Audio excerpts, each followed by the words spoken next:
Es cierto, desde el fondo de la historia del sindicalismo argentino ha habido disyuntivas de hierro y ha habido sectores del sindicalismo que lo resolvieron de distinta manera. En los años 60 una cosa era Tosco y Ongaro y otra cosa era Bandor. El peronismo sin Perón, aquellos que buscaron pactar con las dictaduras. Yo siempre digo, las obras sociales no las creó Perón, las obras sociales las creó Onganía, y fue la creación a partir de ese momento del sindicalismo amarillo.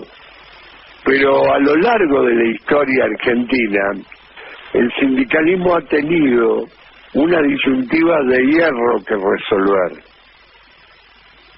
Siempre estuvieron los que tenían que optar entre salvar al sindicato, o sea, salvar la caja, o salvar a la clase trabajadora y al pueblo.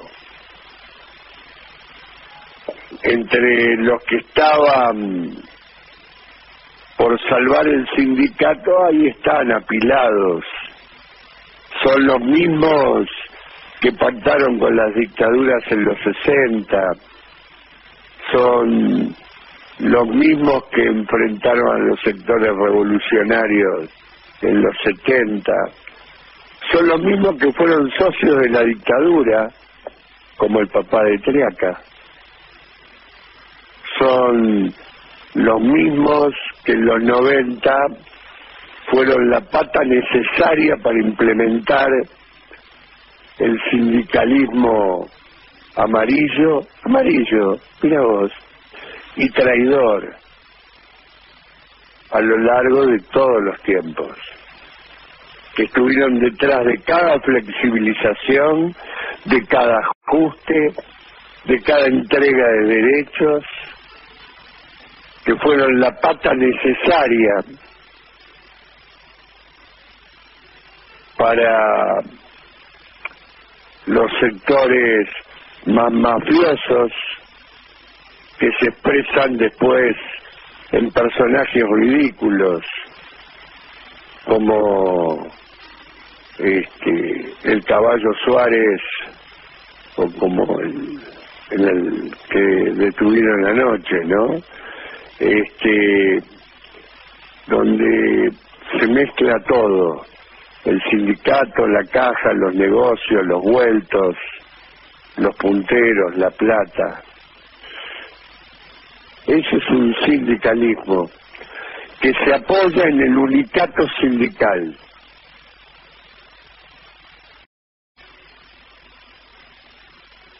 Para los sectores más mafiosos que se expresan después en personajes ridículos como el Caballo Suárez, o como el que detuvieron anoche, ¿no? Donde se mezcla todo: el sindicato, la caja, los negocios, los vueltos, los punteros, la plata.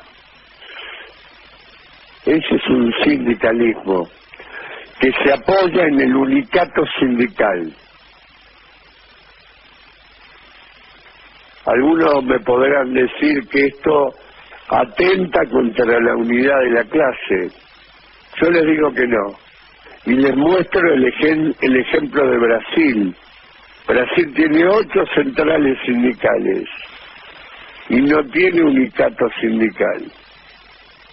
Y un trabajador metalúrgico de San Pablo, Luis Ignacio Lula da Silva, conduce la política de ese país de hace tantísimos años. O sea, que la unidad no la da el unicato. El unicato lo que da es mafia, es negocio espurio, a espaldas de los trabajadores, es dirigentes multimillonarios, dirigentes ricos. Después está el otro sindicalismo, el sindicalismo del Cordobazo, de Tosco y Ongaro, el sindicalismo que fue capaz de en los 90 crear la CTA o el MTA y combatir las reformas neoliberales en las calles. Ahí cuento a Germán Abdala como el gran faro iluminador de todo ese tiempo, al propio De Genaro, más allá, después de sus desaciertos políticos, a Hugo Yasky, a una larga tira de compañeros que en esa disyuntiva de tener que optar entre el sindicato y la clase, siempre se quedaron con la clase trabajadora.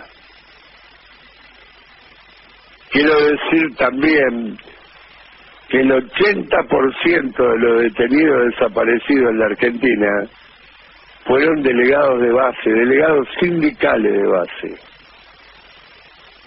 entregados por sus patrones, muchas veces multinacionales esos patrones.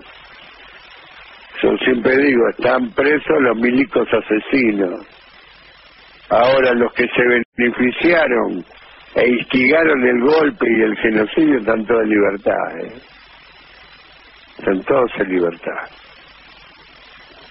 Por eso, ni tan calvo ni con 7 pelucas. Hay que lograr que haya libertad y democracia sindical en la Argentina. Hay que reformar la ley de asociaciones profesionales. Hay que romper el unicato mafioso en los sindicatos que además representan un vasto sector de la economía. Pero sobre todo hay que construir la unidad de la clase en la calle. Fíjense en los 90, la rebelión no vino de los sindicatos. La rebelión vino de los que quedaron afuera, del desocupado, de aquel que se quedó fuera del sistema, sin derechos. Solía decir el subcomandante Marcos, en sus mejores momentos, no el Marcos del final. Marcos decía, mucho peor, escuchen bien, mucho peor que ser explotado es no serlo. Estar en tu casa viendo cómo transcurren los días, sin perspectiva, sin ingresos, sin futuro, viendo cómo se te liquidan todos tus bienes materiales y espirituales, como tu familia, que se corroe, se desangra, se deshace, y que a nadie le importa. Por eso la gran rebelión vino del lado de los 8 millones de desocupados que llegamos a tener, vino del lado de los pobres, y hubo un cambio de eje fundamental. El centro de organización de la clase trabajadora dejó de ser el lugar de trabajo en los 90 y pasó a ser el territorio, el barrio. Había 8 millones que los ámbitos de producción y de trabajo los habían devuelto al territorio, y el territorio empezó a tener un espacio y una vigencia enorme a la hora de pelear reivindicaciones para la clase trabajadora y el pueblo. Por eso yo reivindico a todos y a todas mi más absoluta condena y desprecio por el sindicalismo amarillo, corporativo, traidor, que hace del unicato un aparato mafioso para los negocios, la plata y a veces hasta la droga. Y mi reivindicación, mi reconocimiento, mi abrazo fraterno y solidario para todos aquellos que desde Agustín Tosco, Raimundo Ongaro para acá, pasando por Germán Abdala, siempre, entre defender el sindicato y defender a la clase trabajadora, optaron por la clase trabajadora, optaron por defender los genuinos intereses de aquellos que luchan y que lo único que tienen como capital son sus manos y su cabeza para poder transformar la realidad. Eso que llamamos trabajo humano. Por eso algunos me dicen, bueno, ¿y qué va a pasar? Y va a pasar que hay que modificar muchas cosas en el país.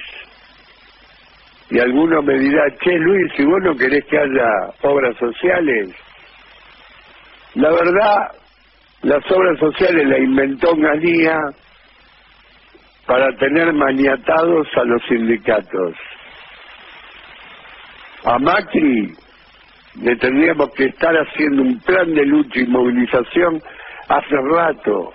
No lo hacemos porque Macri pone 2.500 millones de pesos por año en las obras sociales. Entonces, entre la caja de las obras sociales y el bombiván de centenares de dirigentes amarillos y traidores, multimillonarios, muchos de esos, y tener que pelear contra la reforma laboral que se viene, la reforma impositiva y la reforma previsional, los tipos prefieren los mangos para la obra social. Quizás en algún momento habrá que discutir si no hay que terminar con todas las obras sociales y hacer como tiene Francia, un seguro nacional de salud, un sistema nacional, donde, bueno, ahí van todos, desde el portero de escuela en Semur-en-Auxois, que es un pueblito de la campiña francesa olvidado, y donde va también el presidente de la República. Un mismo sistema de salud para todos, estatal, gratuito, solidario, eficiente, y terminar con este mamarracho inventado por Onganía, que para lo único que sirve es para fragmentar la unidad de la clase trabajadora y el pueblo. Perdónenme, pero yo no soy un periodista del montón. Mi gran academia fue la vida. Tengo 30 años de trabajo en los movimientos sociales y en los sindicatos. Conozco este tema en profundidad y pretendí que esta editorial fuese una clase hecha con mucha humildad de lo que pasa en el vientre más profundo de la clase trabajadora y el pueblo. Que tengan todos ustedes muy buenos días. Les agradezco la confianza que me dispensan cada día y les mando un abrazo fraternal. Aguante Tosco, aguante Ongaro, aguante Germán Abdala, aguante los miles de compañeros que entregaron su vida en las mazmorras de la dictadura defendiendo los genuinos intereses de la clase y no los negocios, y que murieron pobres, que murieron en el medio de la mayor de las coherencias, muchas veces dejando familias a la intemperie. Un abrazo y un reconocimiento para todos. AM740. Y Radio Rebelde. Alta Radio.